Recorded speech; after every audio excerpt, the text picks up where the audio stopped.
আল্লাহ রাব্বুল আলামিন বলছেন, নবী আপনি আপনার উম্মতের জন্য কিয়ামত পর্যন্ত জানাই দিয়ে রাখেন, ওয়া ইন্নাহু লাতানজিলু রাব্বিল আলামিন।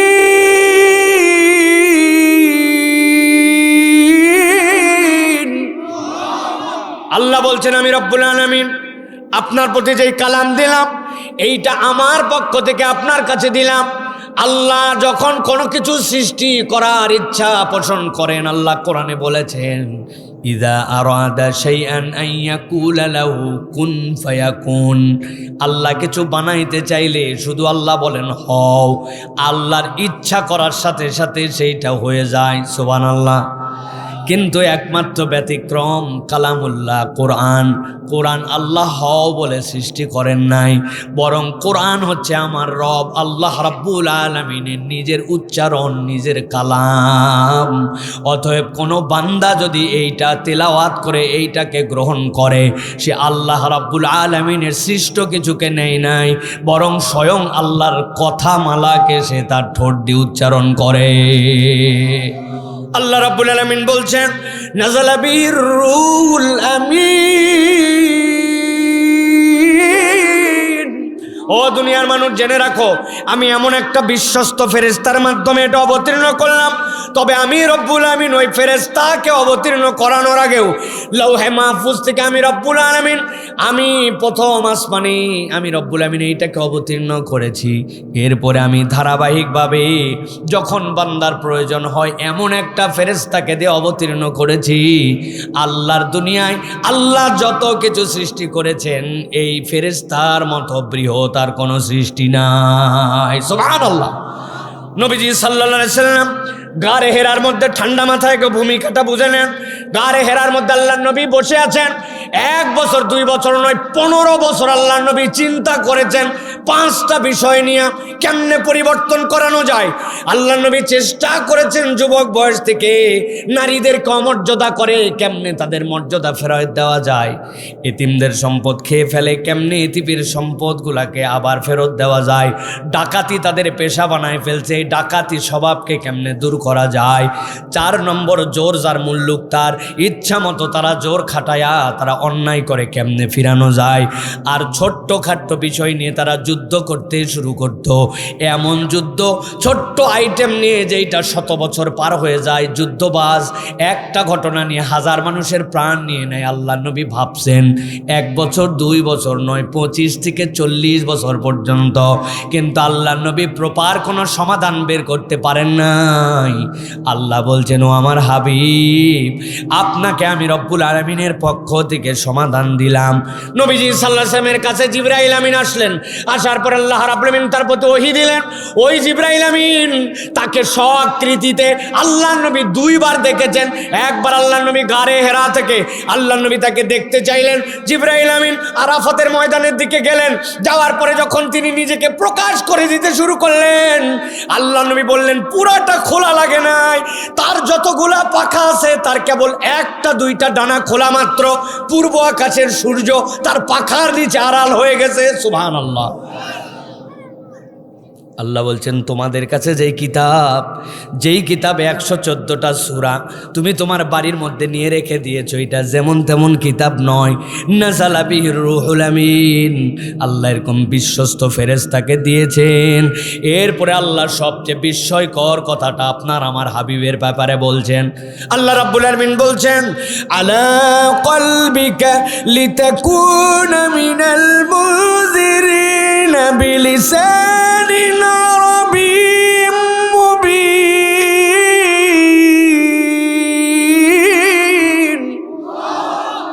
আল্লাহ বলছেন, উম্মতে মুহাম্মাদে আগে অনুভব করো কোন নবীর উম্মত তুমি, কোন কিতাব তাকে দেওয়া হলো, একটু দিল দিয়ে ভাবার চেষ্টা করো। লাউ আনজালনা হাযাল কুরআন আলা জাবালিন লারাআইতাহু খাশিআম মুতাসাদ্দিআ। ওই যে পাহাড়ের উপরে উঠে পতাকা যদি বাংলাদেশেরটা উড্ডয়ন করতে পারে, সবাই মারহাবা মারহাবা দেয়, দুনিয়ায় তার নাম উঠে যায়। বলেন তো সেই পাহাড় কোনটা? এভারেস্ট ওই হিমালয়ের উপরে উঠেই আল্লাহ বলছেন জেনে রাখো, যদি এই কোরআনের একটা আয়াত ওই রকম হিমালয়ের উপরে অবতীর্ণ করা হতো, ওই হিমালয় সহ্য করতে পারতো না।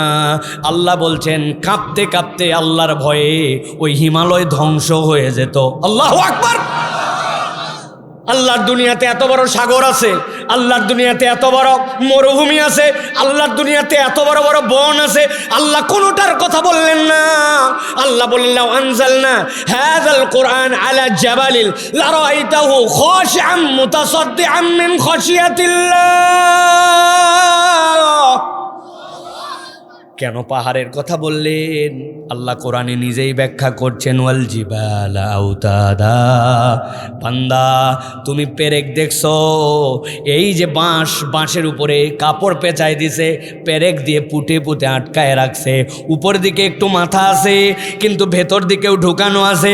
আল্লাহ বলছেন তুমি খালি চোখে যেটাকে পাহাড় দেখো, ওইটা খালি চোখে কেবল পাহাড় নয়, আমি আল্লাহ ওইটাকে কিলোক বানাইছি। ওই পাহাড় উপর দিকে যতখানি, নিচের দিকেও ততখানি। আমি আল্লাহ বললাম ওই হিমালয় উপরে যতখানি, নিচে ততটুক। আধুনিক বিজ্ঞানীরা এটা প্রমাণ করেছে।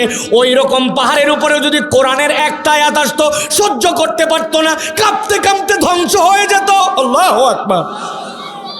কিন্তু আমি আল্লাহ বললাম কার উপরে দিলাম জানো নাকি? আল্লাহ বলছেন আলা কলবিকা লিতাকুনা মিনাল মুনদিরিন। আমি আমার হাবিবের কলবের উপরে ওই কোরআনকে নাজিল করে দিয়েছি। আমার নবী নড়ে নাই, চড়ে নাই, আমার নবী অস্থির হয় নাই। আল্লাহ তার হৃদয়ের মধ্যে এরকম ভারটুকুকে সহ্য করার ক্ষমতা দিয়েছে। ওই নবীর উম্মত আপনি, ওই নবীর উপরে যে কোরআন আসছে সেইটার বার্তাবাহক আল্লাহ নবী সাল্লাল্লাহু আলাইহি সাল্লাম, আর আমরা হচ্ছি তার অনুগামী। আল্লাহ বলছেন আপনার উম্মতের প্রশংসা তো আমি নিজেই করলাম। এর আগে যত উম্মত আসছে, ওই মূসা আলাইহিস সালাম, ওই ঈসা আলাইহিস সালাম, ওই হারুন আলাইহিস সালাম, নূহ আলাইহিস সালাম, দাউদ আলাইহিস সালাম, যত পয়গম্বর আল্লাহ কিতাব দিয়েছেন, জিজ্ঞাসা করছে যদি না মানি কি হবে? মানাই লাগবে। কে বলছে? যেটা আনছেন ওটা মানতেই হবে, এর কোনো ব্যতিক্রম হয় কিনা? আল্লাহর পয়গম্বরদেরকে হেন কোনো জিজ্ঞাসা নাই যেটা করে নাই তারা। যত প্রশ্ন করছে তত আল্লাহ কঠিন করছে। সূরা বাকারা পড়ে দেখেন, আল্লাহ বললেন যেই লোকটা হত্যা করছে, একটা গরু খালি জবাই করবে, জবাই করে তার রানের অংশটা তার কাছে ছোঁয়াবে, সে জেগে উঠবে, জেগে উঠে বলে দিবে যে হত্যাকারীর নাম। ওরা জিজ্ঞাসা করলো এই গরুর কালার কি হবে, এই গরুর ওয়েট কি হবে, কত বয়স হবে, দাঁত কয়টা হবে। আল্লাহ কঠিন করতে করতে করতে করতে করতে পুরা পৃথিবীতে একটাই গরু ওরকম ছিল, যার কাছে ছিল সে আবার একজন বিধবা মহিলা। যাওয়ার পরে বলছে গরু দাও, বলছে দিলে হবে না, বহুত দাম। কত? বলছে জবাই করার পরে চামড়া ছিলে ওর ভিতরে যতগুলা স্বর্ণ মুদ্রা ধরবে তত। কিন্তু আল্লাহ রাব্বুল আলামিন বলছেন আমার হাবিব আপনার উম্মতকেও আমি অনন্য করলাম। তারা কেবলমাত্র বিধান আসছে আর বলছে সামি'না ওয়া আতা'না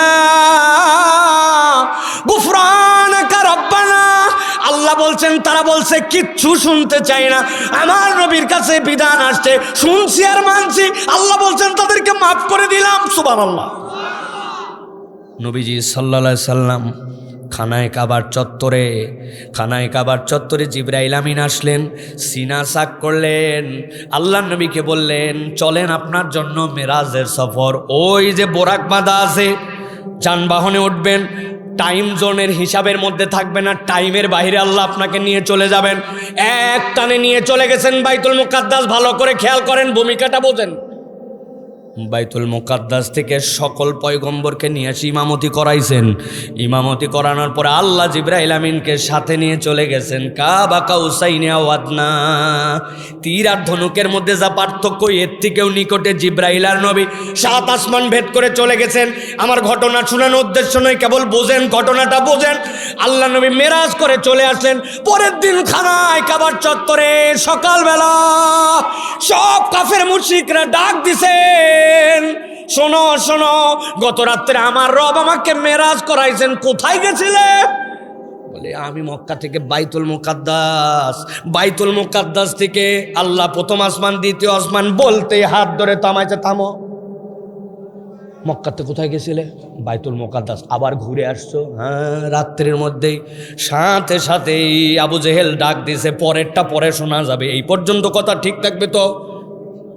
এই পর্যন্ত কথা ঠিক থাকবে তো? নবীজি জীবনে মিথ্যা বলে না, জানে বলে বানাও মিথ্যা বলবো, কথা ঠিক থাকবে। লোকজন ডাকতে গেছে, এই তাড়াতাড়ি আসো, এতদিন মোহাম্মদ উল্টা পাল্টা বলছে, প্রমাণ দিতে পারি নাই, আজকে প্রমাণ পাইছি। দৌড়াই গেছে একটা স্পেশাল বাড়িতে, আবু কুহাফা, উম্মুল খায়ের ধবধবায় দরজায় ডাক দিছে। উম্মুল খায়ের বের হয়েছে। উম্মুল খায়ের হচ্ছেন আবু বকর রাদিয়াল্লাহু তাআলা আনহুর মা। এই তোমার ছেলে আছে নাকি? আছে। আবু বকর রাদিয়াল্লাহু তাআলা বের হয়ে আসছেন, সাথে সাথে জামা টেনে ধরছে, তাড়াতাড়ি চলার। এই ঘটনা কি?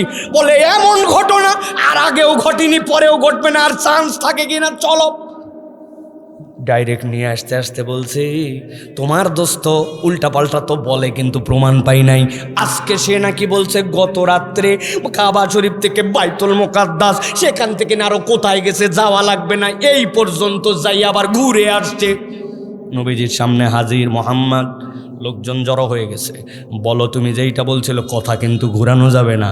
আল্লাহ নবী বললেন, গত রাত্রে আমার রব আমাকে মেরাজ করাইছেন। আমি এই খানায় কাবার চত্বর থেকে বাইতুল মুকাদ্দাস গেছি, সেখান থেকে সপ্ত আসমান ভেদ করে আল্লাহ রব্বুল আমিন আমাকে সিদরাতুল মুনতাহা, জান্নাত জাহান্নাম দেখায়া রব্বুল আমিন আবার ফেরত আনছেন। আবু জেহেল দাঁড় করাছে সবাই, রে মক্কার লোকেরা, সবচেয়ে যার ঘোড়া দ্রুত চলে, সবচেয়ে যার উট দ্রুত চলে, বলো তো মক্কা থেকে বাইতুল মুকাদ্দাস যেতে কতদিন লাগে? কেউ বলে 8 দিন 7 রাত, কেউ বলে 6 দিন 6 রাত, সব মিলায় বুঝছে 5 দিন 5 রাতের নিচে যাওয়া সম্ভব নয় নন স্টপ ঘোড়া চালায়া। শোনো শোনো মক্কার লোকেরা, সে নাকি গত রাত্রে খালি যাই নাই, আবার ঘুরে আসছে। এতদিন প্রমাণ দিতে পারি না, আজকে প্রমাণ দিয়ে দিলাম, উল্টা পাল্টা কথা বলে। সাথে সাথে আবু বকর রাদিয়াল্লাহু তাআলা দাঁড় করাইছেন, থামো থামো সবাই থামো। ইয়া রাসূলুল্লাহ, ইয়া হাবিবাল্লাহ, আপনি যে মেরাজে গেছেন, এইটা কি সশরীরে নাকি স্বপ্নে? আল্লাহ নবী বলেন, না স্বপ্নে নয় আবু বকর, আল্লাহ আমাকে সশরীরে নিয়ে গেছেন। কদ্দূর গেছেন? এই জায়গায় গেছি। সাথে সাথে আবু বকর রাদিয়াল্লাহু তাআলা আনহু খানায় কাবার দিকে ঘুরছেন। ঘোরার পরে বলছেন, ওয়াল্লাহি রাব্বুল কাবা, কাবার রবের কসম, সাদ্দাকতা ইয়া রাসূলুল্লাহ, সাদ্দাকতা ইয়া হাবিবাল্লাহ, ও আল্লাহর নবী, আপনি যা বলছেন নির্দ্বিধায় সত্য বলেছেন, সত্য বলেছেন, সত্য বলেছেন। আবু বকর রাদিয়াল্লাহু তাআলা এমনি সিদ্দিক হয় নাই, আর এমনি উম্মতের ব্যাপারে বলা হয় নাই সামিআনা ওয়া আতানা, আমরা হচ্ছে সেই কোরআনের শ্রোতা। আল্লাহ বলছেন, ওয়া ইন্নাহু লাফি যুবুরিল আউয়ালিন, আদম আলাইহিস সালাম থেকে ঈসা পর্যন্ত যত পয়গম্বর আসছেন, সব পয়গম্বরের কাছে জানায় রাখছিলাম উম্মতে মুহাম্মদী নামে একদল আসবে, যাদের কাছে কোরআন নামক কিতাব দেওয়া হবে। সুবহানাল্লাহ। আমরা সেই কোরআন শোনার জন্য বসছি, ঠিক কিনা? সকলের তকদিরে হয়? হয় না। বহু লোক গুলতানি মারতেছে, আড্ডা মারতেছে, চায়ের দোকানে বসে চা চাপতেছে, ঘরের মধ্যে শুয়ে মোবাইল চাপতেছে, টিভি দিয়ে যেটা দেখা লাগবে না সেটাও দেখতেছে। সকলের নসিবে হয় না, ঠিক কিনা? আল্লাহ কিছু মানুষকে পছন্দ করেন, তারা আসতে পারে। আল্লাহ রাব্বুল আলামিন আমাদেরকে সেই ময়দানে আসছেন। এবার আওয়াজ করে বলতে হবে, এই আলোচনা শুনলে লাভ আছে না নাই? কম না বেশি? আমরা কি সৌভাগ্যবান কিনা? সৌভাগ্যবান। আল্লাহ আমাদেরকে কবুল করবেন, আল্লাহুম্মা আমিন। এইরকম একটা মাঠে, এইরকম একটা পরিবেশে, এরকম একটা আয়োজন ঈদের 2 দিন পরে করতেও হিম্মত লাগে, ঠিক কিনা? আলহামদুলিল্লাহ, তুহিন ভাইকে ধন্যবাদ দিচ্ছি, আয়োজকদেরকে ধন্যবাদ জানাচ্ছি যে আপনারা এরকম চমৎকার একটি আয়োজন করেছেন। আল্লাহ যেন এটাকে কন্টিনিউ করার তৌফিক দান করেন। ওয়াজ কিন্তু শুরু হয়নি ভাই, আপনারা কি ভাবছেন ওয়াজ শুরু হয়ে গেছে নাকি? আরে না, কেবল একটু আল দিলাম, হালকা করে ওটা বাইন্ধে নিলাম। এখন আপনারা শুনতে চাইলে কিছু কথাবার্তা বলবো ইনশাআল্লাহ। রাজি আছেন তো আপনারা? আছেন তো আপনারা ইনশাআল্লাহ? আমাদের কোনো পিছু টান নাই, ফজর পর্যন্ত আমাদের কোনো কাম নাই, ঠিক কিনা? যে জোরে ঠিক বলছেন, মনে হচ্ছে ফজর পর্যন্ত ওয়াজ হবে। ফজর পর্যন্ত ওয়াজ হবে না, অল্প কিছু সময় আমরা কথা শুনবো। রাজি তো ইনশাআল্লাহ? আমার তরুণ যুবকরা রাজি আছো তো ভাই? কারা কারা রাজি আছেন দুটো হাত উঁচু করেন। আবার হাত নামান, হাত নামান। হাত বেঁকাতেরা করে উঠালে হবে না। হাত সোজা মানে সোজা, হাত সোজা মানে এরকম না, এরকম না, এরকম না। হাত সোজা মানে টান টান সোজা। দুই হাত সোজা করেন, শক্ত করে দুই হাত, দুই হাত বাবাজি, দুই হাত। হ্যাঁ, এইরকম এইরকম। আরে তুইন ভাই যেরকম তুলছে এরকম তোলেন, সোজা করেন। করছেন সবাই? হ্যাঁ, হাতটা আরেকবার নামান, নামায় 60 করে তুলবেন একবারে একসাথে, হাত সোজা। মাশাআল্লাহ। নড়াচড়া দেন, এবারে নড়াচড়া দেন। দুই হাত, দুই হাত, দুই হাত উপরে সোজা করেন, সোজা করেন। গলাটা পরিষ্কার দেন। হয়নি ভালো করে। এই তোমরা আমার সাথে নাই, হাত তোলো না কা, হাত সোজা করেন, হাত সোজা করেন। গলা পরিষ্কার হয়েছে? হ্যাঁ, এবার একটু টানা দেন পিছনে, টানা দেন পিছনে, সামনে। এবার এবার আবার সোজা, এবার ডানে, এবার বামে, এবার সোজা করে ডানে বামে তাকায় দেখেন কারা তোলেনি। সোজা হয়েছে? এবার বুক বরাবর হাত নেন, এই বরাবর। এবার একটা আকাশ বাতাস মুখরিত করে ইতিহাস ব্রেক করে আমরা একটা তাকবীর দিতে চাই। পারবেন ইনশাল্লাহ? আওয়াজ হবে তো ইনশাল্লাহ? এই তরুণ যুবকেরা রেডি আছো? বাচ্চা কাচ্চা রেডি? মুরব্বীরা রেডি? আজকের এই তাকবীর যারা মিস করবে তারা আগামী 1 বছর পস্তাবে, ঠিক কিনা? তোমরা আমাদের তাকবীরে শরীক হতে পারো। ফাও আড্ডা মারছো তুমি। বাড়িতে বলে আসছে ওয়াজ হচ্ছে, কিন্তু উনি বিড়ি খাচ্ছে, ঠিক না? একবারও মাঠের দিকে আসেনি, ঠিক কিনা? আচ্ছা ভাই বলেন তো, আমাদের নওগাঁয় তো বিয়ে শাদী হয় না? এখন বিয়ে শাদীতে কথাবার্তা বলছে, কত লোক বলছে 100 জন। ঠিক আছে, মাইনে নিছে বেচারির, কিছু উপায় নাই, যা বলবে তাই মাইনে মনে নিছে। 100 জন বরযাত্রী, কিন্তু আসলে 100 জন যায়নি। যেগুলা কাঁকালে আছে, সারানি, আটানি, আদলি, ওগুলা গোনার বাইরে। ওকে প্লেটে বসালে ওকে রোস্ট দেওয়া লাগে, ওকে ডিম দেওয়া লাগে, কিন্তু গোনায় ধরেনি। 117 জন চলে গেছে, যাই কিনা এরকম জুলুম, একদম প্রকাশ্য জুলুম, ঠিক কিনা? আপনি হিসাবের বাইরে নিয়ে চলে গেছেন, বলছি ছোট সোল পড়লো। ছোট সোল বল, তুমি রাম চাও কে আবার?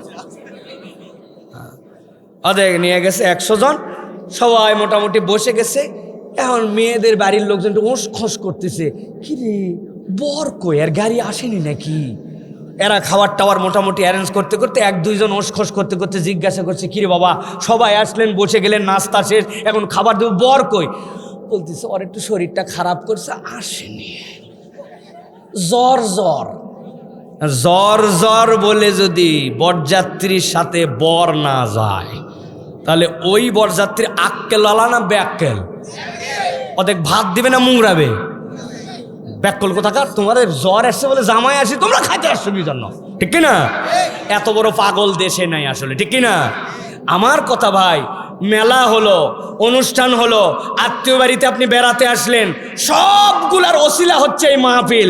আপনি মেলা খালেন, আত্মীয় বাড়ি খালেন, গোস্ত কিনলেন, ঘুরলেন ফিরলেন, খালি ওয়াজেত আপনি আসলেন না।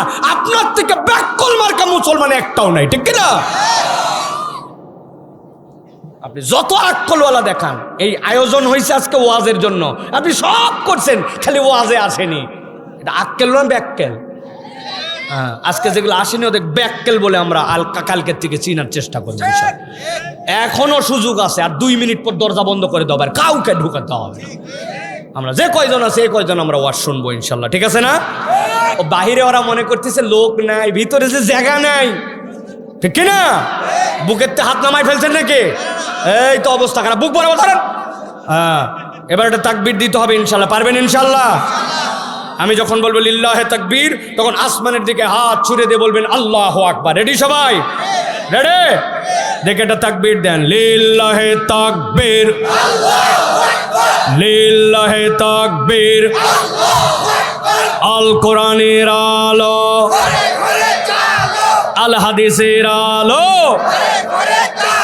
তোমার নেতা আমার নেতা, তোমার নেতা আমার নেতা, আলেম ওলামা যেখানে,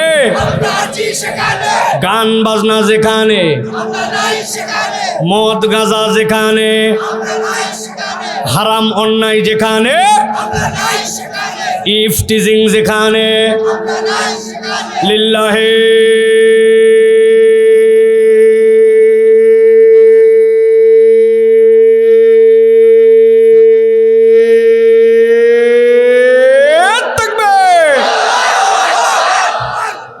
মাশাআল্লাহ, শয়তান আছে আর যেগুলোকে একটু উসখুস করাচ্ছিল যে অনেকক্ষণ হয়েছে আর যেতে পারবে না ইনশাল্লাহ, ঠিক কিনা?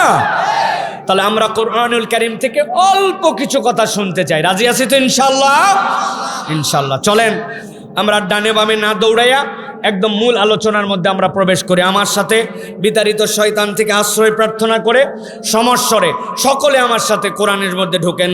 আউযু বিল্লাহি মিনাশ শাইতানির রাজিম।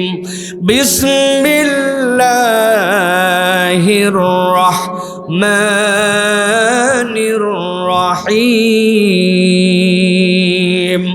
ولو ترى إذ وقفوا على النار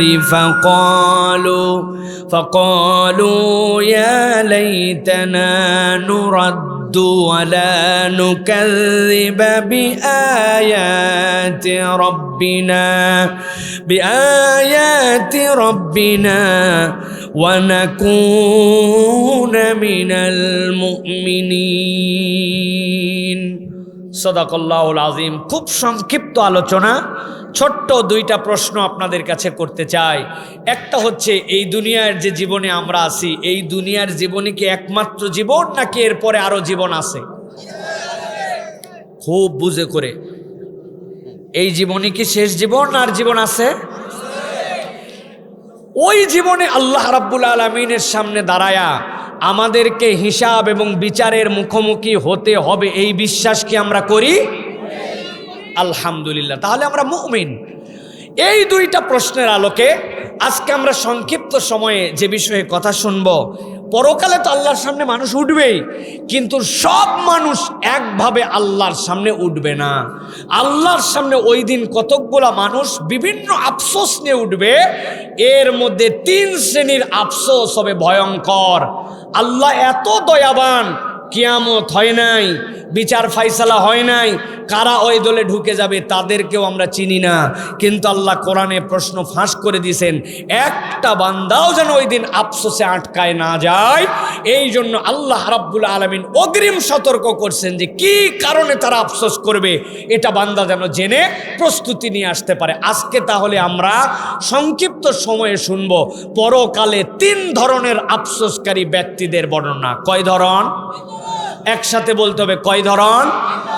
খালি মুখে বললে হবে না, এই 3 আঙ্গুল এরকম করে তুলে দেখাতে হবে। কয় ধরন? হাত নামান, একসাথে তুলেন। কয় ধরন? শেষ কষ্ট দিব আর একবার, কয় ধরন? 3 ধরন। এতবার তুলালাম এই জন্য যেন এই আলোচনাটা বাড়িতে যায়। আগামীকালকের থেকে আমরা এটার বক্তা ইনশাল্লাহ। 30 মিনিট প্যাকেজ কমপ্লিট। রাজি আছি ইনশাল্লাহ? চলেন আমরা আলোচনার মধ্যে প্রবেশ করি। আল্লাহ রাব্বুল আলামিন নবীজি সাল্লাল্লাহু আলাইহি সাল্লামকে বলছেন, ও আমার হাবিব, দুনিয়ার বুকে আপনি যখন ঈমানের দাওয়াত দিয়েছেন, সাথে সাথে ঈমানদারদের প্রতি কি বর্বরচিত আচরণ করেছে, সাহাবায়ে কেরামকে কি কষ্ট দিয়েছে, তাদেরকে কি পরিমাণ জুলুম করেছে, এটা আপনি দেখেছেন। কিন্তু রসূল, কিয়ামতের দিনে আপনাকে যখন আমি মাকামে মাহমুদে বসাবো, আল্লাহ নবী মাকামে মাহমুদে বসার পরে পুরা হাসরের ময়দান তার সামনে চলে আসবে। আল্লাহ বলছেন ওই দিন আপনি ভিন্ন একটা দৃশ্য দেখতে পাবেন। কি দৃশ্য আপনি দেখবেন আপনার উম্মতকে আগেই জানায় রাখি। আল্লাহ কোরআনুল কারীমের মধ্যে বলছেন, ওয়ালাউ তারা ইযু কিফু আলান নার। আল্লাহ বলছেন আপনি যখন দেখবেন এক দলকে ফেরেশতারা হাঁকায় হাঁকায় নিয়ে আসছে, নিয়ে আসার পরে জাহান্নামের সামনে তাদেরকে হাজির করে দিয়েছে। যেই না তারা জাহান্নামের সামনে দাঁড়ায় গেছে, জাহান্নাম সাথে সাথে ফুতিহাত আবওয়াবুহা, তার দরজা খুলে দিয়ে তাদেরকে খেয়ে ফেলতে চায়। কিন্তু আল্লাহ রাব্বুল আমিন বলছেন জাহান্নামে নিক্ষেপের আগেই তাদের জবান থেকে কতকগুলা কথা বের হতে শুরু করবে। তারা আফসোস করে বলতে শুরু করবে, ফাকালু ইয়া লাইতানা সবাই মিলে বলতে শুরু করছে, হায় আফসোস আমাদের, হায় আফসোস। ফেরেশতারা জিজ্ঞাসা করে, তোমাদের আফসোস আবার কি? বিচার ফায়সালা সব ঠিকঠাক করেই তো তোমাদেরকে জাহান্নামের সামনে নিয়ে আসা হয়েছে। চিৎকার করে তারা বলতে শুরু করবে, আমাদের আফসোসের কারণ ভিন্ন। তারা বলতে শুরু করবে, নুরাদ্দু ওয়ালা নুকাযযিবা বিআয়াতি রাব্বিনা। আমরা যদি একবার দুনিয়ায় ফেরত যাওয়ার সুযোগ পাইতাম, আমাদের আফসোসটা হচ্ছে আমাদের দুনিয়ায় যদি ফেরত যাওয়ার সুযোগ থাকতো। তোমরা তো দুনিয়াতেই ছিলে, দুনিয়ার থেকেই তো আসছো, আবার কেন দুনিয়ায় ফেরত যেতে চাও?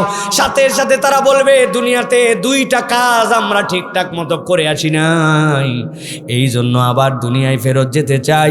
চিৎকার করে বলবে, ওয়ালা নুকাযযিবা বিআয়াতি রাব্বিনা। এবার যদি দুনিয়ায় ফেরত যাই, আমরা আল্লাহর একটা আয়াতকে অস্বীকার করতাম না। ওয়া নাকুনা মিনাল মুমিনিন। আর আমরা আচ্ছা ভাবে বুঝে বুঝে ইমানদার হয়ে যেতাম। আওয়াজ দিয়ে বুঝে থাকলে বলেন তো, কিয়ামতের ময়দানে দুনিয়ায় ফেরত আসতে চাইলে কি আসার সুযোগ থাকবে? আসার সুযোগ থাকবে না, কিন্তু আসতে চাই কেন? আসতে চাওয়ার এক নম্বর কারণ, আল্লাহর আয়াত অস্বীকার করছিল। এখন আমাদেরকে যদি জিজ্ঞাসা করা হয়, আমরা কি আল্লাহর আয়াত অস্বীকার করি? বুঝে বলেন, করি? বলি তো করি না, কিন্তু একটু হিসাব যদি মিলাই তাহলে তো আমরা ধরা খাওয়ার জোগাড় হয়ে যাব। উনি দোকানদার, ব্যবসায়ী, উনার একটা ওজনের পাল্লা আছে আর একটা মিজানের পাল্লা আছে। দাড়িওয়ালা মুসলমান, টুপিওয়ালা মুসলমান, আল্লাহর আয়াত অস্বীকার করি না এই ঘোষণা দেওয়া মুসলমান, কিন্তু ওজনে কম বেশি করে বিক্রি করে, এরকম লোক আছে না? না, ওজনে কম মানে কেবলমাত্র এইটাই নয়, ধোকা দেয়, মিথ্যা কথা বলে, হালাল জিনিসকে হারাম করে বিক্রি করে। আপনার সাথে দেখা নাই, চিনা নাই, পরিচয় নাই, কেবলমাত্র বিক্রির স্বার্থে আপনাকে বলছে, আপনার মতো সেনা লোক বলে কেনা দামে দিলাম। আছে না? নাই? আপনাকে দেখে 11টার সময় বলছে, আপনি আমার বোনের কাস্টমার, দোকানের মাল হালাল, ব্যবসা হালাল, কিন্তু আল্লাহ রাব্বুল আমিন যে বলেছেন ওয়াইলুল লিল মুতাফফিফিন, আমি আল্লাহ তোমাকে নির্দেশ দিলাম, মিজানের পাল্লায় তুমি কখনো কম বেশি করতে পারবে না, ব্যবসায় কখনো ধোঁকাবাজি করা যাবে না। তাহলে ওই লোক বলছে যে আমি আল্লাহর আয়াত অস্বীকার করি নাই, কিন্তু কিয়ামতের দিনে যাই আটকায়া যাবে, আমল নামায় দেখবে আল্লাহর আয়াত না মেনে সে চলে আসছে। এরকম মুসলমান আমাদের নওগাঁয় আছে না? নাই? 2 নম্বরে আটকায় যাবে, ওয়া নাকুনা মিনাল মুমিনিন। অনেক লোক আছে যারা আল্লাহর বিধান নিয়ে কথাবার্তা বলে, ক্রিটিসাইজ করে, তারা মনে করে 1450 বছর আগের বিধান আর আমাদের সমাজে চলে না। ওই জন্য দেখবেন পর্দার কথা বললে তার গায়ের মধ্যে হাতে লেগে যায়। তার কাছে যখন বলা হয় নবী বলছে তোমার টাকনুর নিচে তোমার কাপড় চলবে না, তখন মনে করে টাকনুর উপরে কাপড় পরা আনস্মার্ট লাগে, ঈমান আনে, কিন্তু আংশিক বিশ্বাস করে, আংশিক বিশ্বাস করে না। যদ্দূর ভালো লাগে তদ্দূর মানে, যদ্দূর ভালো লাগে না তদ্দূর মানে না। এরকম মুসলমান আছে না? নাই? বুঝে বলেন। নওগাঁ অঞ্চলে বিয়ে শাদী হয়? ইসলামের বিয়ের বিধান হচ্ছে ইজাবার কবুল। আপনি ইজাবার কবুল ফরজ। এরপরে ওয়াতুন নিসা সাদুকাতিহিন্না নিহলা, মেয়েদের জন্য আপনাকে দেন মোহর দিয়ে দেওয়া লাগবে। এরপরে নবীজি বলছেন আউলিম ওয়ালাউ বিশাতিন, ছেলের বাড়িতে এনে একটা ছাগলের বাচ্চা দিয়েও হলেও তুমি অলিমার অনুষ্ঠান করো। ইসলামের বিয়ের আনন্দ, ইসলামের বিয়ের অনুষ্ঠান সবগুলো এর মধ্যে শেষ, কিন্তু নওগাঁর বিয়ে কি শেষ? কি আছে আরো? 4 দিন আগের থেকে মেহেদি সন্ধ্যা, 3 দিন আগের থেকে হলুদ সন্ধ্যা, 7 দিন আগের থেকে বড় বড় ডেস্ক নিয়ে যাইয়া বাড়ির 2 পাশে লাগায় দিয়া বেদম উদাম পাদাম আছে না? নাই? এমন ঢিষ্টি ঢিষ্টি চলতেছে। ওই বাড়ির থেকে আসরের সময় এক মুরব্বী বাড়াইছে, এত বড় দাড়িওয়ালা, টুপিওয়ালা, জুব্বাওয়ালা, লোকজন ধরছে, এই চাচা কি শুরু করছেন আপনি? উদাম পাদাম, দিন নাই রাত নাই, বাচ্চা কাচ্চা আশপাশ কিছু মানতেছেন না। বলছে থাম থাম, তোরও বেটি আছে। এগুলোকে আমি করতে চাইছি নাকি? এলাকার যুবকরা একটু করতে চাই, নাতি নাত করে একটু করে, এখনকার সমাজ একটু করাই লাগে, এইগুলার পক্ষে আমি না। আজকের দিনই তো শেষ, চল নামাজ পড়ে আসি। এদিকে নামাজ পড়ে, ওদিকে হাজী সাহেব, দাড়ি সাহেব, কিন্তু উনার বাড়িতে উদাম পাদাম এইগুলা চলে। আল্লাহ রাব্বুল আমিন বলছেন কিয়ামতের দিনে যাওয়ার পরে তারা চিৎকার করে বলতে শুরু করবে, রব্বানা বসারনা ওয়া সামি'না ফারজি'না না'মাল সালিহান ইন্না মুকিনুন। আল্লাহ আমাদেরকে তো তুমি দেখাই দিছ, ওই দিন তখন মানি নাই আল্লাহ, খেয়াল খুশি মতো জীবন চালাইছি, তোমারটাও নিছি আবার আমারটাও মানছি। রব্বানা বসারনা, আল্লাহ আমরা তো দেখে ফেলছি আযাব, ওয়া সামি'না আমরা তো শুনে ফেলছি, ফারজি'না আই রব আমাদেরকে একবার দুনিয়ায় ফেরত পাঠাও। কেন দুনিয়ায় যেতে চাও? বলে আল্লাহ একটা ঘাটতি ছিল, না'মাল সালিহান, এইবার গেলে ভালো কাজ করে আসবো। সুযোগ থাকবে তো, ফেরত আসা যাবে তো, বুঝে জীবন চলাই ভাই। ওয়াজ কোনো বিনোদনের নাম নয়। আমি এমন লাইফ লিড করতেছি যেটা মুসলমানের সন্তানের লাইফ নয়, ঠিক কিনা? আমার গেট আপ সেট আপ, আমার চুলের কাট, আমার চলাফেরার ভদ্রতা, এগুলো একটাও মুসলমানিত্বের সাথে যায় না। লজ্জায় মরে যায়। রাস্তা দিয়ে চলার সময় দেখতে পাই কত জায়গায় লেখা আছে এই জায়গায় প্রস্রাব করা নিষেধ। প্রস্রাব করা তো নিষেধ, প্রস্রাব তো করেই করে। মুসলমানের সন্তান বসেও প্রস্রাব করে না, দাঁড়ায় দাঁড়ায় মতে। আছে না নাই? বলে কি অবস্থা, দাঁড়ায় মতো কেন? কই টাইট জিন্স ভাই, ভাঁজ করা যায় না। এমন সোজা আল্লাহ করবে, তুমি কবরে যাও, ওই দিন যাওয়ার পরে বলবা আল্লাহ ফেরত পাঠাও। বুঝি নাই, বয়স কম ছিল, কোনো কথা শোনা হবে না। আল্লাহ বলছেন জানাই দেন নবী, ওই দিন যাওয়ার পরে আমল করতে চাবে, ওই দিন সুযোগ নাই। অতএব পরিবর্তন হতে চালে আজকের দিন থেকেই পরিবর্তন হওয়া লাগবে, ঠিক না?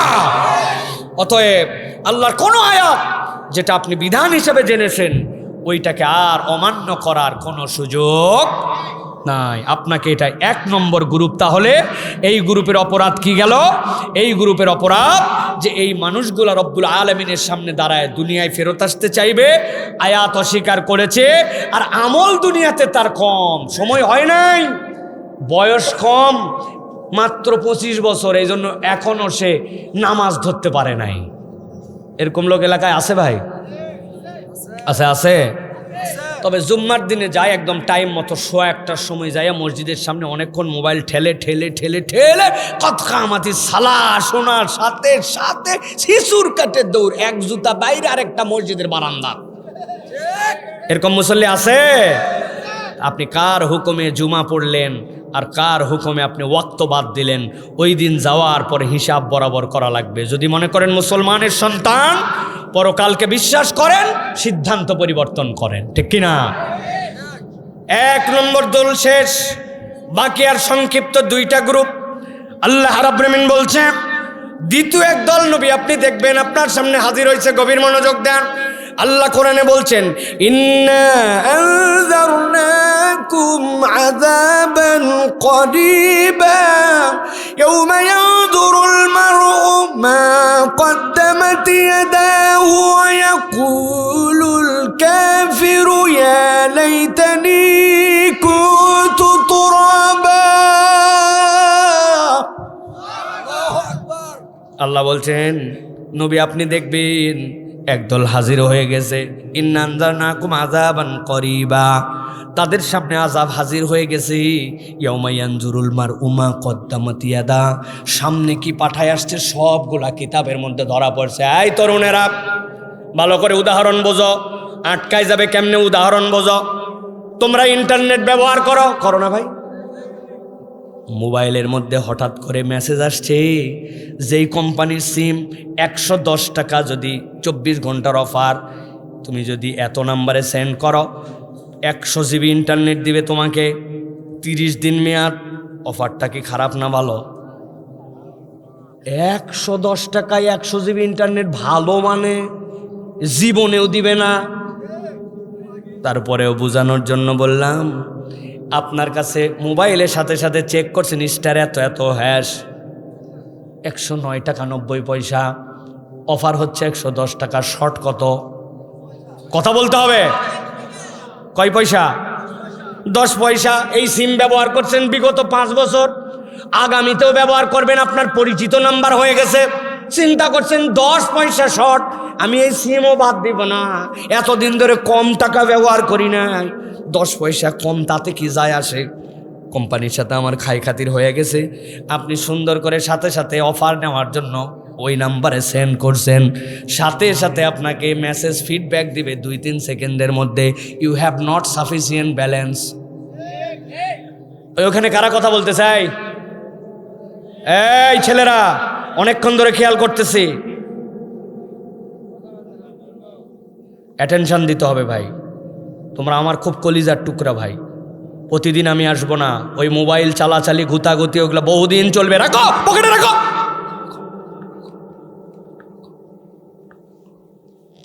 ভাই 10 মিনিট আমি তোমাদের এই 3 জনকে দেখতেছি, 10 মিনিট।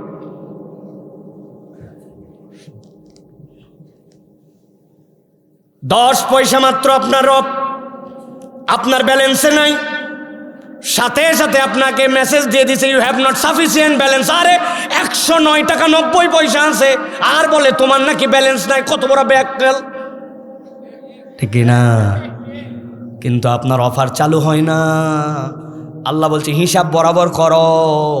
ইয়াউমা ইয়ানজুরুল মারউ মা কদ্দামাত ইয়াদা, কোথায় কি করছিলে, বাথরুমের ভিতরে কোন গুনাহ করছিলা, লেপের ভিতরে কোন গুনাহ করছিলা, নিজের মোবাইলে কোন গুনাহ করছিলা, 3 বন্ধু একত্রিত হয়ে কোন মহিলার চরিত্র নিয়ে কথা বলছিলা, কোন দৃশ্য দেখছিলা। দাড়ি বড় হয়ে গেছে, হুজুর মোল্লা সাহেব বক্তা সাহেব বিরাট বড় হয়ে গেছে, মহিলা সামনে দিয়ে চলে যাওয়ার সময় তোমার অন্তরে কোন কল্পনা আসছিল, সবগুলা সামনে চলে আসছে। আল্লাহ বলছেন হিসাব তো আর বরাবর হয় না, জান্নাতে যাওয়ার মতো তো আর ব্যালেন্স হয় না। চিৎকার করে তখন বলতে শুরু করবে, ইয়াকুলুল কাফিরু ইয়া লাইতানি কুনতু তুরাবা। আই রব্বুল আমিন, আমরা যদি মাটি হতাম বড় ভালো হতো। নবীজি বলছেন কেন মাটি হতে চাইলো জানো নাকি? মুসনাদ আহমদের হাদিসের মধ্যে আসছে, রব্বুল আমিন 2টা ছাগল 2টা ভেড়াকে সামনে দাঁড় করায় দিবেন, বাহিমাতুল আনাম। দুনিয়ার বুকে 1-2টা চোকা চোকা শিং ছিল, আর একটা শিং ছিল না, একসাথে খাচ্ছিল। খাওয়ার সময় যেইটার শিং নাই ওরে ইচ্ছা মতো গুতা দিছে। অনেক সময় কুকুরকে দেখবেন যেটার শক্তি বেশি, খাবার অনেকগুলো, অতগুলা খাইতে পারবে না, তারপরে পাশের আসলে ঘেউ ঘেউ করে খেদায়, তারপরে আবার খায়, আছে না নাই? দুনিয়া এরকম অত্যাচার করছে, আল্লাহ দাঁড় করাবেন, এই যেটা শিং ছিল না আজকে শিং উঠাই দাও, এখন তুমি জবর গুতানো গুতাও। পরে গুতাই দিয়ে আল্লাহ বরাবর করে দিয়েছেন। এরপরে বাহিমাতুল আনাম জবগুলাকে আল্লাহ বলে দিয়েছেন মাটি হয়ে যাও। এই মাটি হওয়া দেখে যাদের ওই দিন আমল নামার ব্যালেন্স মিলে নাই, 25 বছর বয়স ছিল, রক্তের গরম ছিল, যা ইচ্ছা তাই করতে পারি, আল্লাহ মানলেই কি, নামাজ পড়লেই কি, বাপ মাকে সম্মান দিলেই কি, মিথ্যা বললে কি, দাঁড়ায় মুতলে কি, বসে মুতলে কি, কোরআন পড়তে শিখলে কি, না শিখলে কি, আমার জিন্দেগি আমার মতো, রক্তের গরমে চলতেছে আমার গতিতে। আল্লাহ বলবেন, চিৎকার করে বলবে, আল্লাহ যদি মাটি হতাম। আল্লাহ বলছেন এই কথা যে বলবে সে ফেঁসে যাবে। আল্লাহ পুরা কোরআনুল কারীমে এর থেকে ভয়ঙ্কর কোনো কথা আর কোথাও বলেন নাই। আল্লাহ বলতেছেন ইয়াকুলু ইয়া লাইতানি কদ্দামতু লি হায়াতি ফায়াউমা ইযিল লা ইউআযিবু আযাবাহু আহাদ ওয়া লা ইউসিকু ওয়াসাকাহু আহাদ। এই কথা বলা মাত্র আল্লাহ বলবেন ফেরেশতারা বেঁধে ফেলো। ওই দিন তাকে এমন বাধা হবে, এমন ভাবে আযাব দেওয়া হবে। আল্লাহ বলছেন তুই বললি কেন?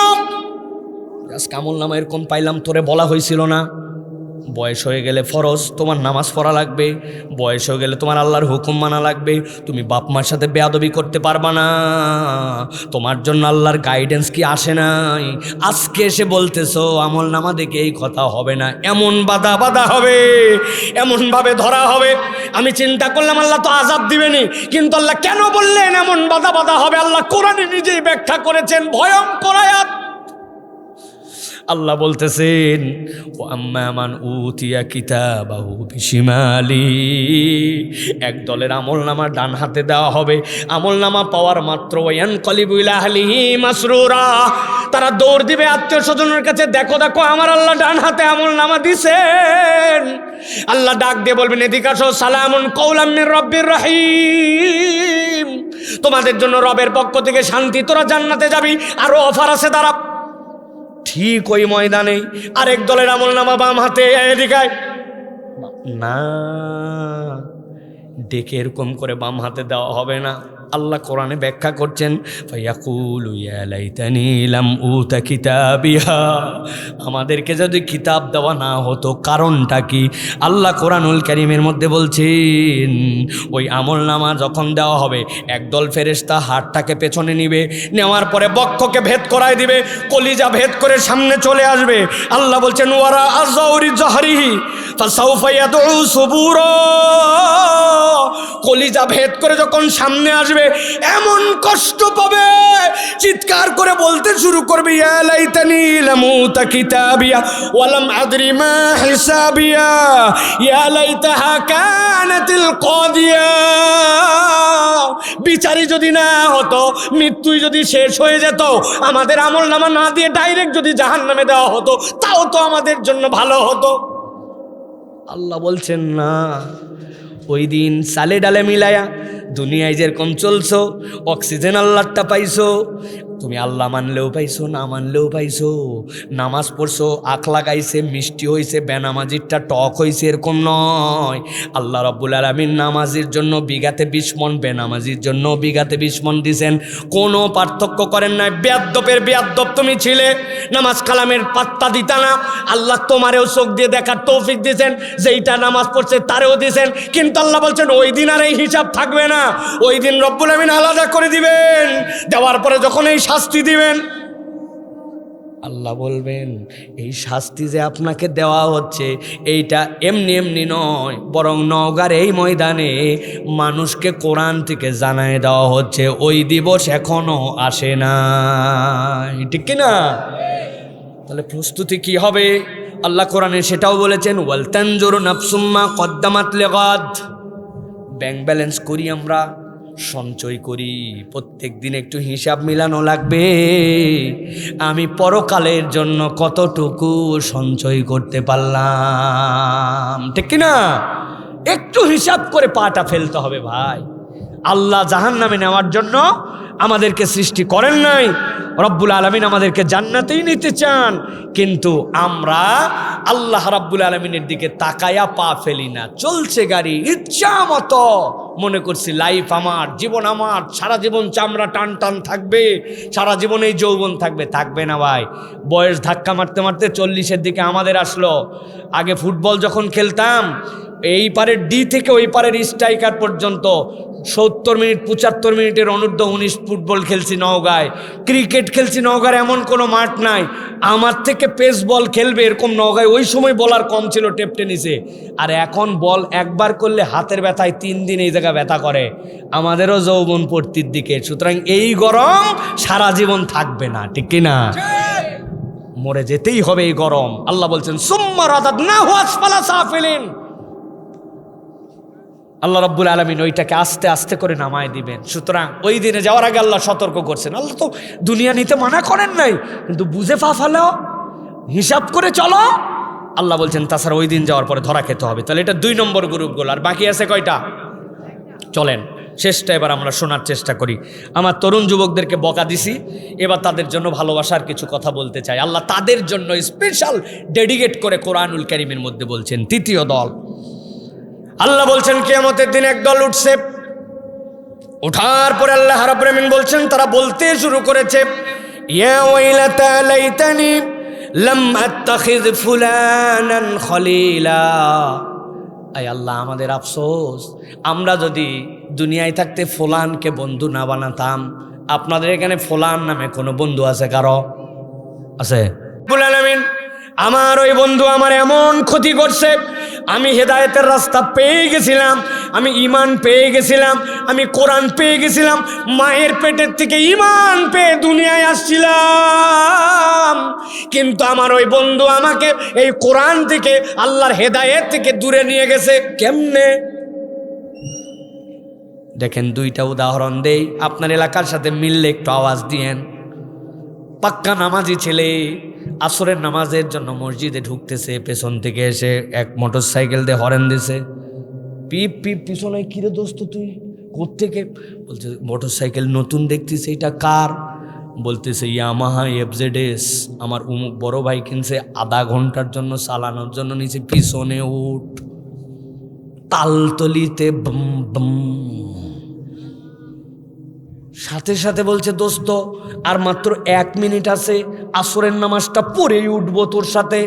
বলতেছে আমার দোস্তের কোনো অভাব নাই, আসরের নামাজও আজকেই শেষ না, প্রতিদিন হবে, প্রতিদিন বাইক পাওয়া যাবে না, উঠলে উঠ, না হলে অন্যজন আঁকলিব। কনফিউশনে পড়ে গেছে। ওয়াকানা শাইতানু লিল ইনসানি খজুলা, শয়তানও বুঝাইছে পরে পরে নিস, প্রত্যেক দিন নামাজ থাকবে আসরের, বাইক প্রত্যেক দিন থাকবে না, দোস্ত মন খারাপ করলে ফ্রেন্ডশিপ অত জমবে না। শয়তান ধোকা দিছে, উঠে গেছে। 1 দিন 2 দিন করে এরকম বেনামাজির সাথে ঘুরতে ঘুরতে নামাজি বন্ধু, ভালো ঘরের ছেলেটাও বেনামাজি হইছে। এরকম প্রমাণ এলাকায় আছে না না? মসজিদের পাশে ক্যারাম বোর্ড খেলে, মসজিদের একামত শোনা যায়, ওই জায়গাতে চা খায়, তারপরে মসজিদে যায় না, আড্ডা মারে। বেনামাজি বন্ধুর সাথে ঘোরার কারণে ভালো ছেলেটাও বেনামাজি হয়েছে, আছে না নাই? বলছে দোস্ত এক টান দে। বলছে আমি এগুলা টান সহ্য করতে পারি না, কাশি উঠে আমার। বলছে ঠিক আছে তাহলে টানা লাগবে না। সাথে থাকতে থাকতে 10 দিন পরে টান দেওয়া শিখে গেছে। এরপরে যখন এইবার রোজার ঈদ, বলছে দোস্ত এগুলা টান দিয়ে তো দম আসে না। বলছে ব্যবস্থা করতেছি, তোকে দিয়ে গেলাম, তুই খালি ভিতরের মাল ফেলা। ঠোকা দিয়া দিয়েও ভিতরের মাল ফেলছো, কোত্থেকে জানি এটা পুরিয়া ম্যানেজ করছে, কুচকুচ করে কাটে ভিতরে ঢুকাই দিছে।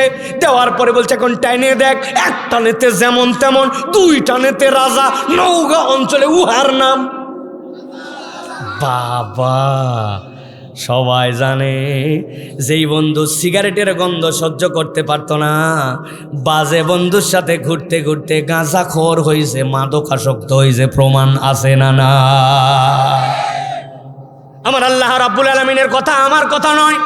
রব্বুল আলামিন বলছেন, ওই বান্দা আফসোস করে চিৎকার করে বলতে শুরু করবে, লাকাদ আদাল্লানি আনি যিকরি বাদা ইয জানি ওয়া কানা আশ-শাইতানু লিল ইনসানি খাযুলা।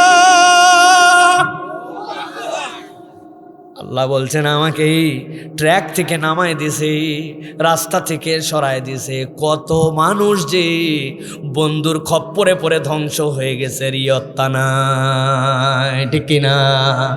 মুরব্বীরা চিন্তা করছে এগুলো খালি যুবকদের ব্যাপার, আমরা তো বাইসে গেলাম না। কতগুলো মুরব্বী আছে দেখবেন, কোনো কথা নাই, বার্তা নাই, 3 জন এক জায়গায় হলে একজন গিবত কমিটির সেক্রেটারি, আরেকজন সভাপতি, আরেকজন ক্যাশিয়ার, আছে না না? আসরের নামাজ পড়ে এসে বসছে, উত্তর পাড়ার দুলাল বিদেশ গেছে, যেটা ওর বউয়ের খবর শুনছু। শুরু হয়ে গেল। পাশের জন বলছে যে কিসের উত্তর পাড়ার দুলাল আছে, আমার মসজিদের ইমাম সাহেবের 12 বছরে 3টা দোষ খুঁজে পাইছি। ইমাম সাহেবের বর্ণনা, দোষ হয়তো সত্যই আছে, কিন্তু পিছনেই গীবত চলতেছে, দাড়িও আছে, টুপিও আছে, নামাজও পড়ে। মধ্যে যেটা বসে আছে এটা বুড়া শয়তান, এটা কথা বলে না। অনেকক্ষণ পরে বলছে এগুলা বলা উচিত না, তবে না বলেও পারি না, আল্লাহ মাফ করুক, কথা ঠিক। বুঝেননি না? সারাদিন যা কামাই করলেন সব শেষ। 3 বান্ধবী এক জায়গায় হলে, 2 জন মহিলা এক জায়গায় হলে, 3 নম্বর মহিলার বিপক্ষে কথা বলে, ঠিক কিনা? আমার রব্বুল আলামিন বলছেন, ওয়াকানা আশ-শাইতানু লিল ইনসানি খাযুলা, শয়তান তো চাই তুমি যত আমল করো সবগুলা বরবাদ করে দিবে। এই জন্য বলতে চাই, আল মারউ আলা দীনি খলিলিহি, মানুষ তার বন্ধুর রূপে রূপায়িত হয়। আয়নায় যেরকম আপনি দেখতে পান নিজেকে, আপনি আপনার বন্ধুত্বের রিফ্লেকশন আপনার মধ্যে দেখতে পাবেন। আপনার বন্ধু দেখা হলেই সিনেমার লিঙ্ক শেয়ার করে, আপনার বন্ধু দেখা হলে কোন নায়িকার মাজার সাইজকে এইটা আপনাকে বলে, কোন খারাপ ছবি আপনাকে শেয়ার করে। কোনো দিন বলল না দোস্ত ফজরে যে আসলি না, ব্যাপার কি? নামাজ না পড়ে ঘুরিস কেন? তোর দাড়িটা এখন পর্যন্ত কাটিস কেন? দাড়ি কাটা তো আমার বন্ধু হতে পারে না। টাকনুর নিচে তোর কাপড় কেন? তোর আব্বা বলল তুই নাকি বাপমার সাথে বেয়াদবিমূলক কথা বলিস, বেয়াদব তো আমার বন্ধু হতে পারে না। জীবনে আপনার বন্ধু আপনার সাথে এরকম কথা বলে নাই, আর আপনি তাকে বন্ধু ভাবতেছেন, আসলে সে আপনার বন্ধু নয়, সে আপনার শত্রু। খানায় কাবার ইমামকে জিজ্ঞাসা করছে একজন, বলেন তো বন্ধুকে? সুবহানাল্লাহ। তিনি উত্তর দিয়েছেন, যার সাথে আপনার আসলে, যার সামনে আসলে আপনার পাপ করতে লজ্জা লাগে আর ভালো কাজ করার আগ্রহ জাগে, ওইটাই বন্ধু, তাছাড়া সব আপনার শত্রু। আর আপনার সাথে আপনার দেখা হলে যেই কথা বাপের সাথে বলতে পারেন না, মায়ের সাথে বলতে পারেন না, বড় ভাইয়ের সাথে বলতে পারেন, ওই বাজে কথা আপনি বন্ধুর সাথে বলেন, আপনি অবলীলায় তার সাথে খারাপ কাজ করতে পারেন, এইটা আপনার বন্ধু নয়, বন্ধু নয়, এটা আপনার জাহান্নামে নেওয়ার কারিগর। কার সাথে মিশতেছেন হিসাব করে মিশেন, বুঝ করে চলেন। আপনার এই সার্কেল আপনার জন্য দুনিয়া আখিরাতে জরুরি। কথা শেষ আমার। তবে আল্লাহ কথা শেষ করেন নাই। আল্লাহ বলছেন এতক্ষণ আমার হাবিব কিচ্ছু বলে নাই, কিন্তু এই কথা হওয়া মাত্র আমার নবী দাঁড়ায় যাবে, ইয়া আল্লাহ। বিচার শেষ করলে হবে না, আমারও একটা বিচার আছে, এটা করা লাগবে। কথা শেষ আমার, ভালো করে শোনেন। আল্লাহ বলতেছেন, নবী সাথে সাথে বলতে শুরু করবেন, ওয়াকালার রাসূলু ইয়া রাব্বি ইন্না কওমি ইত্তাখাযু হাযাল কুরআন মাহজুরা। ও আল্লাহ, এমনি তো ছেড়ে দিব না, আমার এই কওমের কাছে কোরআন আসছিল, ইত্তাখাযু, তারা কোরআনকে ধরছিল কেমন করে?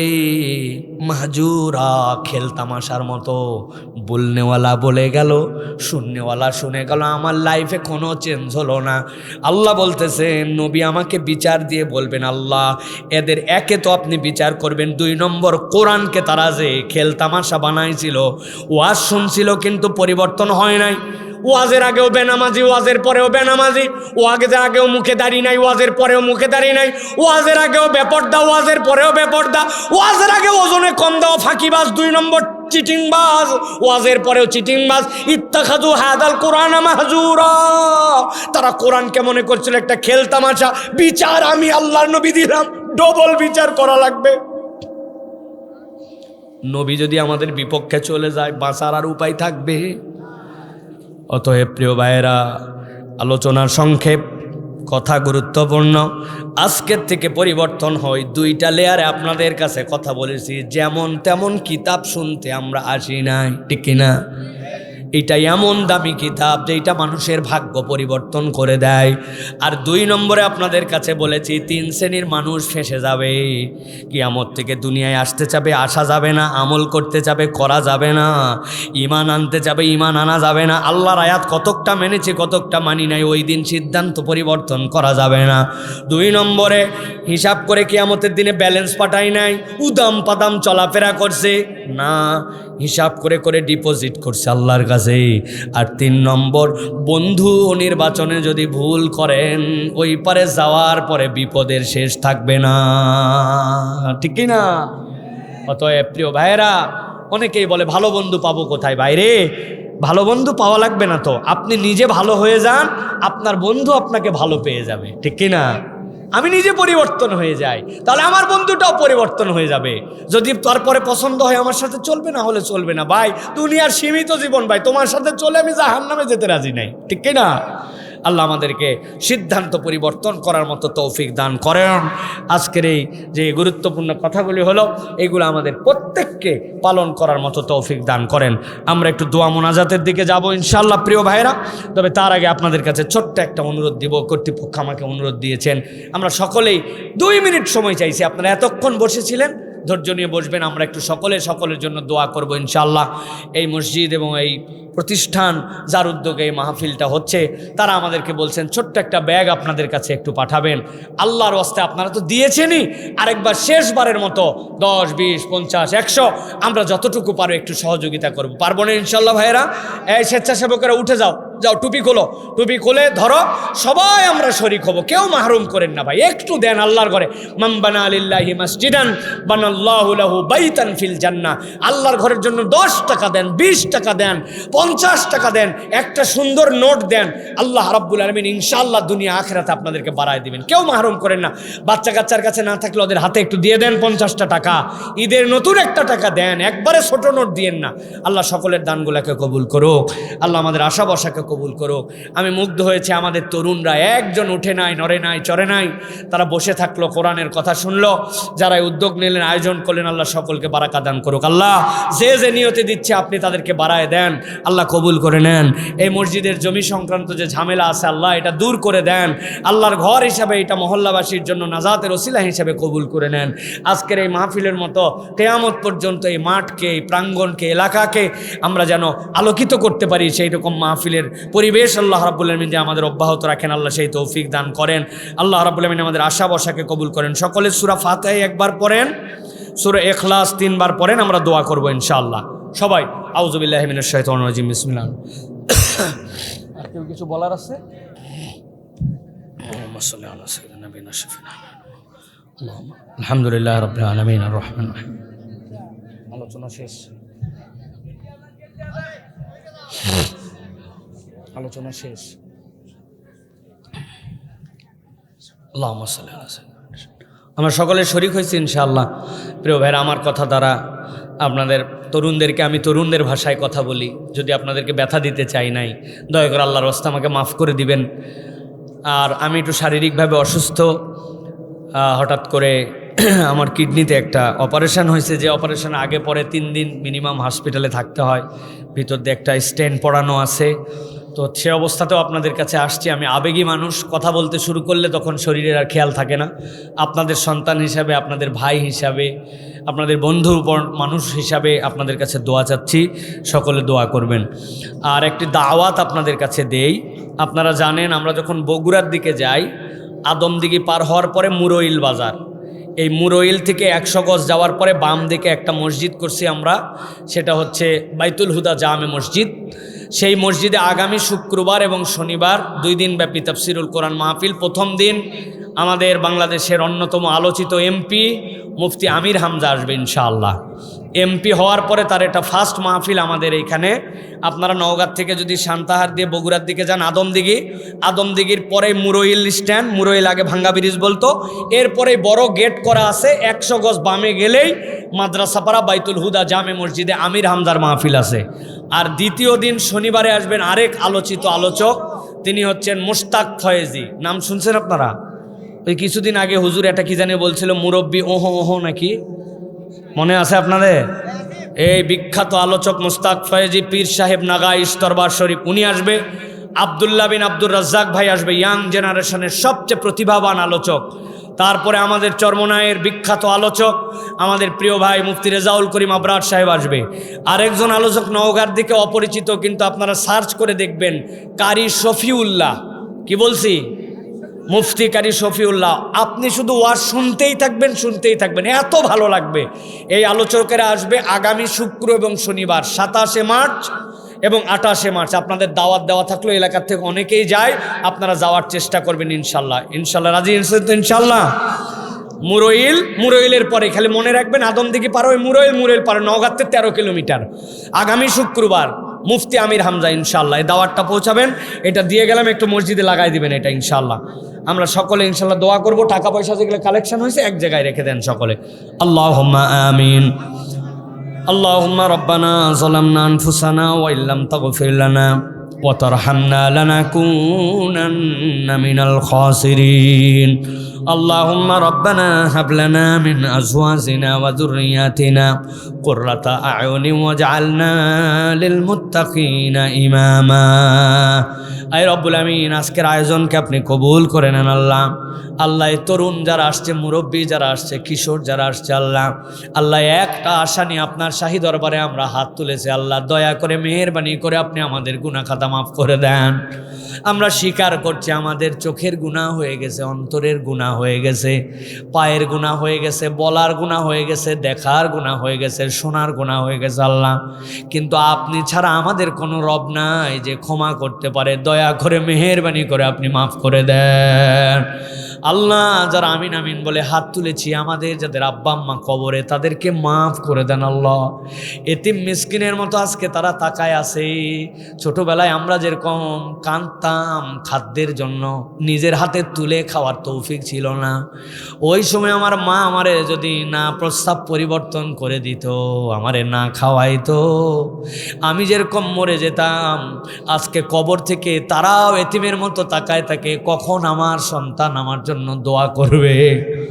আল্লাহ যাই সন্তানদের এখানে পিতা মাতা কবরে, আল্লাহ দয়া করে মেহেরবানি করে মাফ করে দেন আল্লাহ। আমার অনেক মা বোনেরা হাত তুলেছে আল্লাহ, যাদের পিতা মাতা কবরে তাদেরকে মাফ করে দেন। সন্তান হারা অনেকে, স্বামী হারা অনেকে, ভাই বোন হারা, শ্বশুর শাশুড়ি, নানা নানি, দাদা দাদি, আল্লাহ সকলকে দয়া করে মাফ করে দেন আল্লাহ। আল্লাহ আমার নওগাঁর তরুণদেরকে আল্লাহ দুনিয়ার মধ্যে আপনি ইউনিক তরুণ হিসাবে কবুল করে নেন আল্লাহ। আল্লাহ তাদেরকে চরিত্রবান সন্তান হওয়ার মতো আল্লাহ পরিবেশ দিয়ে দেন আল্লাহ। বাপ মার চক্ষু শীতলকারী সন্তান বানাইয়া দেন। চাকরি বাকরি খুঁজে চাকরি বাকরির ব্যবস্থা করে দেন। পড়ালেখায় ভালো রেজাল্ট করার ব্যবস্থা করে দেন। এলাকার উন্নয়নে তারা যেন অংশগ্রহণ করতে পারে আল্লাহ, সেই তৌফিক দান করে দেন আল্লাহ। আল্লাহ পুরা পৃথিবীতে আমরা যে রাস্তা দিয়ে এই মাঠে আসি, এর থেকে নিকৃষ্ট রাস্তা আছে কিনা আমরা জানি না আল্লাহ। আল্লাহ আমাদের নেতাদের দিলের মধ্যে একটু বুঝ দিয়ে দেন, তারা যেন এলাকাবাসীর জন্য এই রাস্তাটা মেরামত করে দেয় আল্লাহ। আল্লাহ রাব্বুল আমিন যারা এই টাকা পয়সাগুলোকে মেরে খাইছে আল্লাহ, তাদেরকে আপনি জাহান্নামের আগুনের মধ্যে নিমজ্জিত করে দিয়েন আল্লাহ।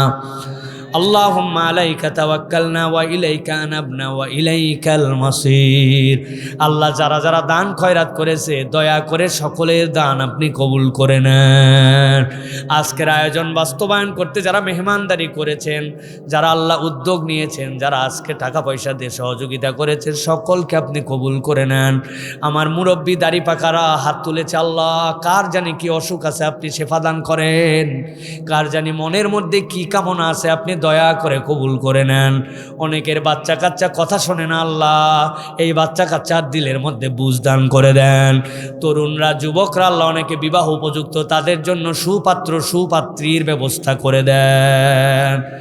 এই রব্বুল আলামিন আপনার কাছে বিশেষ ফরিয়াদ করি, জীবনে একবার আপনি আমাদের আপনার ঘর জিয়ারত করার মতো তৌফিক দিয়ে দেন। একবার নবীজির রওজায় দাঁড়ায় সালাম দেওয়ার মতো ব্যবস্থা করে দেন। সুবহান রাব্বিকা রব্বিল ইজ্জাতি আম্মা ইয়াসিফুন ওয়া সালামুন আলাল মুরসালিন ওয়ালহামদুলিল্লাহি রাব্বিল আলামিন। ওয়াজআল আখিরা কালামিনা ইনদাল মাউতি বিহাক্কি লা ইলাহা ইল্লাল্লাহু মুহাম্মাদুর রাসূলুল্লাহ সাল্লাল্লাহু আলাইহি ওয়াসাল্লাম।